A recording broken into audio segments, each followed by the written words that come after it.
이스라엘에 수없이 많은 원수들을 하나님께서 여호사밧 골짜기로 내려가게 하시고 거기에서 그들을 국문하겠다라고 하는 말씀 속에서 그 연장선상 속에서 저희가 오늘의 말씀을 보게 되었습니다.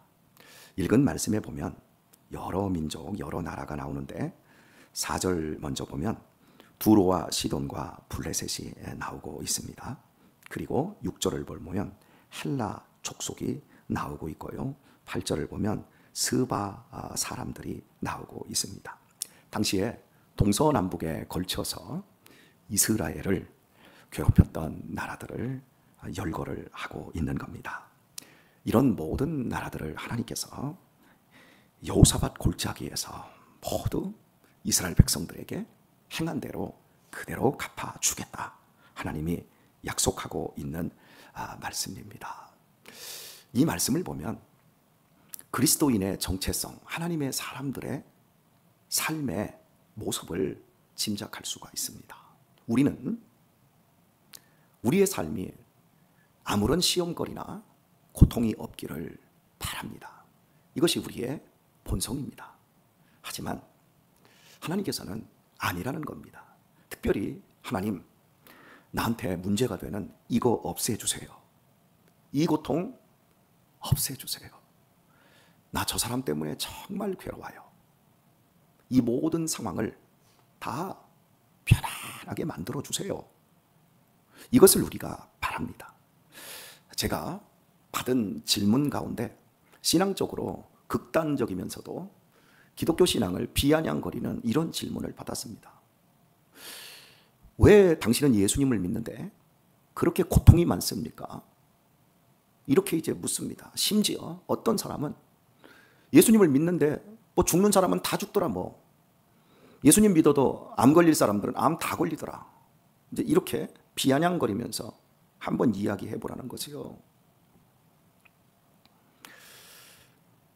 예수님을 믿으면 하나님이 우리의 편이 되어 주시기 때문에 아무런 고통이 없을 거라고 하는 착각을 우리들만 갖고 있는 것이 아니라 세상 사람들도 갖고 있는 겁니다. 사람들은 모든 핑계를 외부에 둡니다. 내가 오늘 불행한 이유는 외부 환경에 있는 저 사람 때문에 그래. 저 사람만 안 만나면 나는 행복할 수 있어. 내가 이렇게 불행한 이유는 돈이 없기 때문에 불행한 거야. 다 외부에 둡니다. 미우라 아야코의 책을 읽어보면 가장 대표적인 것이 빙점이잖아요. 빙점은 인간의 심리를 아주 극명하게 파헤치고 있습니다. 그 외에도 빛이 있는 동안에 또 양들의 언덕, 이런 것들을 보면 모든 문제의 근원이 밖에 있다라고 사람들은 느끼는데 이 미우라 아야코는 그 문제의 근원을 내 마음의 구조에 있음을 아주 선명하게 보여줍니다. 똑같은 환경이고 똑같은 상황인데도 불구하고 굉장히 어렵고 힘듦에도 불구하고 어떤 사람은 너무너무 불행하다고 느끼는데 반대로 어떤 이는 너무너무 그것들을 행복으로 가져와서 자기를 성장을 시킵니다. 미우라 아야코 그 자체가 암에 걸려서요. 허리가 움직이지 못하는, 우리 박정숙 권사님이 허리에 염증이 생겨서 그걸 긁어내시고 지금도 이 허리 보조기를 차시고 굉장히 힘들지 않습니까? 그런데 미우라 아야코는 어느 정도였냐면 이 척추뼈 전체를 움직이지 못하고 누운 상태에서만 대소변 받아내는 그런 세월을 14년을 버팁니다. 그럼에도 불구하고 그는 시를 쓰고 글을 쓰고 인생의 행복을 노래합니다. 그리고 실제로 어마어마한 영향력을 펼치며 엄청나게 많은 사람들을 그리스도인이 되게 전도를 했습니다. 전도를 해서 전도한 게 아니라 그 사람의 삶의 그냥 그 모습을 통해서 당신이 어떻게 이렇게 행복할 수 있느냐라고 했을 때 나는 하나님이 내 편이 되어서 아무런 고통도 아무런 어려움도 없기 때문이가 아니라 이 고난 속에서도 하나님이 나와 함께 하셔서 내가 충분한 행복 속에 있기 때문입니다. 이렇게 이야기를 합니다. 우리의 삶은 선물입니다. 내가 어떤 모양으로 생겼든, 내 지위와 내 신분이 어떠하든 내가 사는 이 삶은 하나님이 내게 주신 선물입니다. 그 선물을 깨닫지 못하면 항상 외부에 둡니다. 제가 이 교회에서 목양을 하면서 느끼는 것 중에 하나가, 연말이 되면 나 좀 바꿔주세요. 셀을 좀 바꿔주세요. 나 더 이상 교사를 안 하고 싶어요. 더 이상 셀장도 내려놓고 싶습니다. 이런 이야기들을 하시는 분들이 계속 계셨었어요. 그런데 이제 작년에는 그런 분이 없었어요. 참 감사합니다. 내가 이걸 안 하면 조금 편해지기는 할 겁니다만은 그것 때문에 행복하지는 않습니다. 내가 이 셀에서 저 셀로 가면 괜찮겠다. 혹시 여러분 김창옥 씨 아시죠? 참 말빨 엄청 좋으시고 정말 말 구수하게 잘 하시고, 그리고 그 말하는 것들마다 정말 감동적인 말을 하고 사람에게 울림이 있는 그 말을 합니다. 근데 그분이 아주 잘하는 그 말이 있어요. 어떤 여자가 연하에 키가 작은 남자와 결혼을 했어요. 연하지요? 키가 작지요? 살다 보니까 너무 사람이 스케일이 작고, 그래서 이제 결국 이혼을 하게 되었고, 그래서 나는 안 본다. 연상에 키 큰 남자면 나는 연애하겠다. 그래서 다른 거 정말 안 봤다고 하더라고요. 연상과 키 큰 남자와 다시 연애를 하고 재혼을 했대요. 그리고 나서 나중에 난 너무 행복합니다. 그게 아니라 이렇게 말을 했대요. 그놈이 그놈이다. 키가 작든 키가 크든 연상이든 연하든, 그러니까 이 여자가 착각하는 게 뭐냐면 결혼을 통해서 자기가 이 사람들이 나를 굉장히 잘해주기를 원하는 거야. 거머리가 되겠다는 거죠. 이 셀에 가서 일로 가도 똑같아요. 내가 변하지 않으면, 내가 바뀌지 않으면 내 상태가 가장 중요한 거예요. 블레셋이 쳐들어오든, 두로와 시돈이 쳐들어오든, 스바가 쳐들어오든, 헬라가 쳐들어오든, 시리아가 쳐들어오든, 하나님이 이스라엘과 함께하면 모든 상황에서도 이기게 되어집니다. 그리고 이기게 하시는 하나님을 보며 믿음이 더 좋아지게 됩니다. 그리고 더 넉넉한 믿음을 갖게 되어집니다. 문제는 삶에서 배우지 않는다라는 게 문제입니다. 고통이 없으면 인간이 안 됩니다.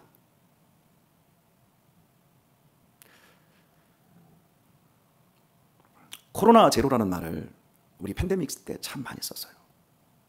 코로나 제로. 코로나를 없애자. 코로나를 박멸하자. 그때 여러분이 기억을 하시겠지만 제가 코로나 초입부터 코로나는 없어지는 게 아닙니다. 한번 생긴 코로나는 없어지지 않습니다. 그 얘기를 여러분에게 답시 했어요. 문제는 면역력입니다. 빨리 주사 맞고, 아니면 코로나가 왁 그냥 모두가 다 걸려가지고 너도 나도 면역력이 생기면 코로나를 이길 수 있습니다. 문제는 이기는 게 문제지 없애는 게 문제가 아니라는 거죠. 죄가 없어지지 않습니다. 예수 그리스도의 십자가 사역으로 말미암아 우리의 죄에 대한 심판을 하나님이 면해 주셨지, 우리 안에 죄에 대한 본성은 그대로 있고 죽을 때까지 이 죄에 대한 본성은 우리를 유혹하고 우리를 시험에 들게 만들며 우리를 병들게 만들 겁니다.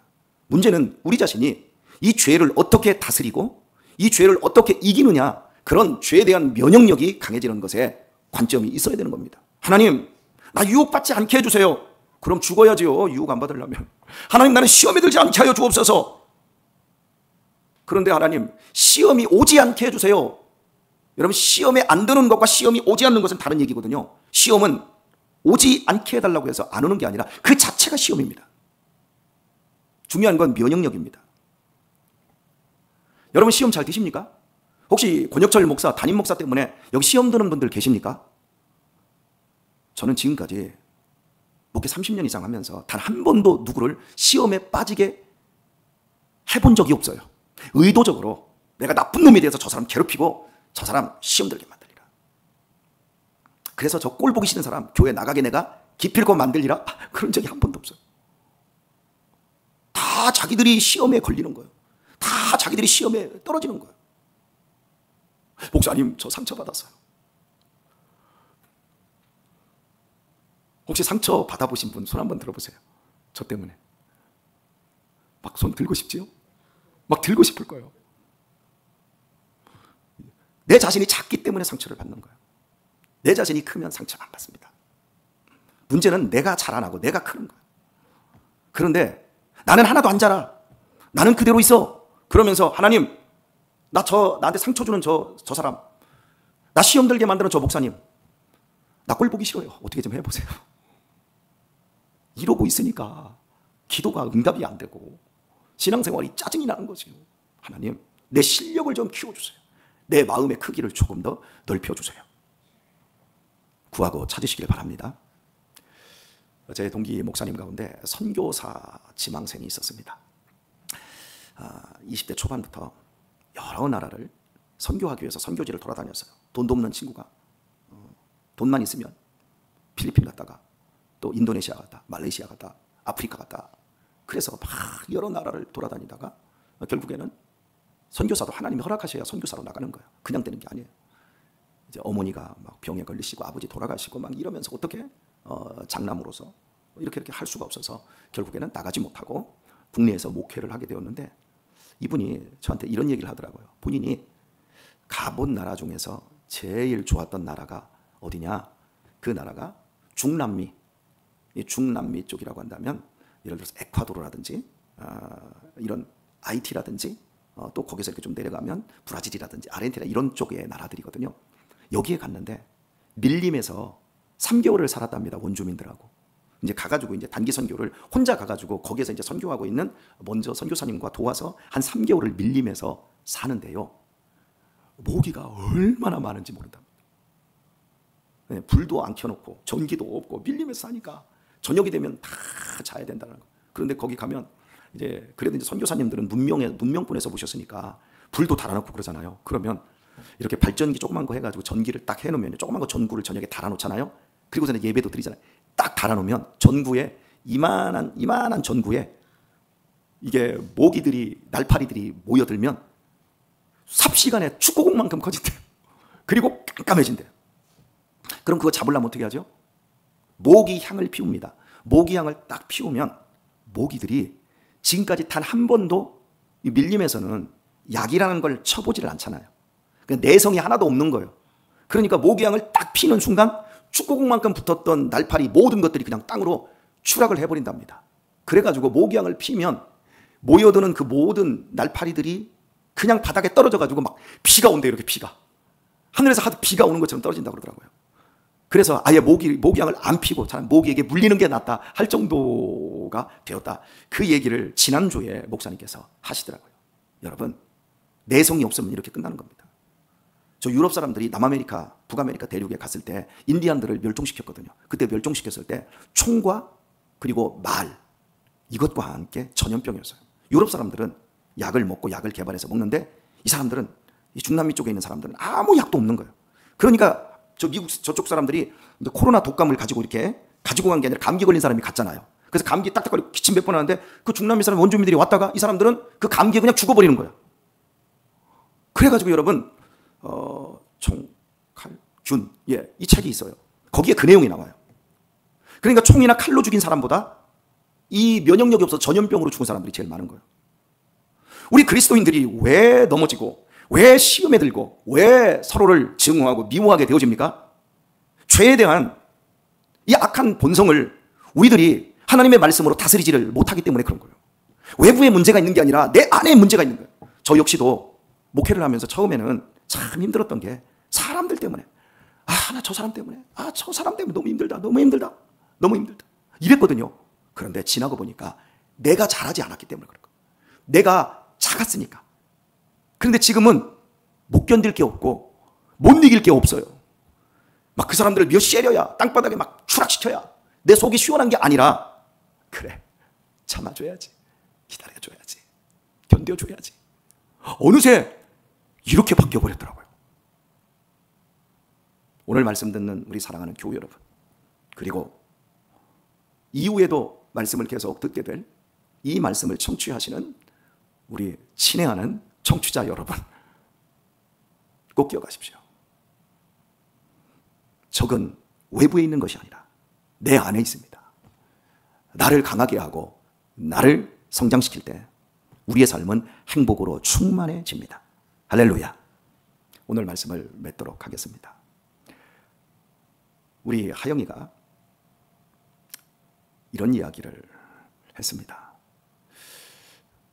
가만히 생각해 보니까 내 나이에 엄마는 하영이 나를 낳고 키우고 그리고 내 나이 때부터 어머니를, 시어머니를 모시고 살면서 대소변을 7년을 받아냈네요.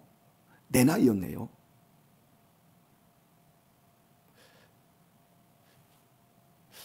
대소변을 7년을 받아내는 그 삶을 어떻게 살았는지.